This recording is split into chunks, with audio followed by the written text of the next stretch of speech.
మన జీవితంలో ఏదైనా శ్రమ కలిగినప్పుడు, ఇరుకు వచ్చినప్పుడు, ఇబ్బంది వచ్చినప్పుడు, కరువు కలిగినప్పుడు అది మన జీవితంలో దేవుడు పెడుతున్న పరీక్ష.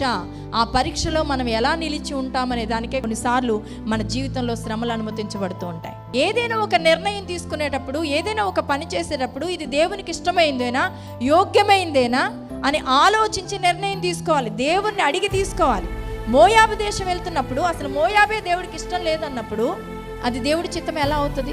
చాలా సందర్భాల్లో చాలామంది ప్రజలు ఏం చేస్తారంటే దేవుని సన్నిధిని విడిచిపెట్టేస్తారండి. మీలో ఎవరికైనా శ్రమ సంభవించినా ఏం చేయాలి? ప్రార్థన చేయవలను అని రాయబడింది బైబిల్లో. ప్రతి దానికి రెమెడీ ఉందండి, పరిష్కారం ఉంది. నువ్వు ఏ టైంలో ఏం చేయాలో ఖచ్చితంగా ప్రతి ఒక్కటి బైబిల్లో రాశాడు. అందుకే మనం బైబిల్ని బాగా చదివే వారంగా ఉండాలి. మన ప్రామాణిక గ్రంథం బైబిల్. నీ జీవితంలో నువ్వు ఎలా ప్రవర్తించాలి, ఎలా జీవించాలని నిర్ణయించేది బైబిల్. అందుకే నీకు బైబిల్ వాక్యం ఖచ్చితంగా ఏముండాలి? తెలిసి ఉండాలి.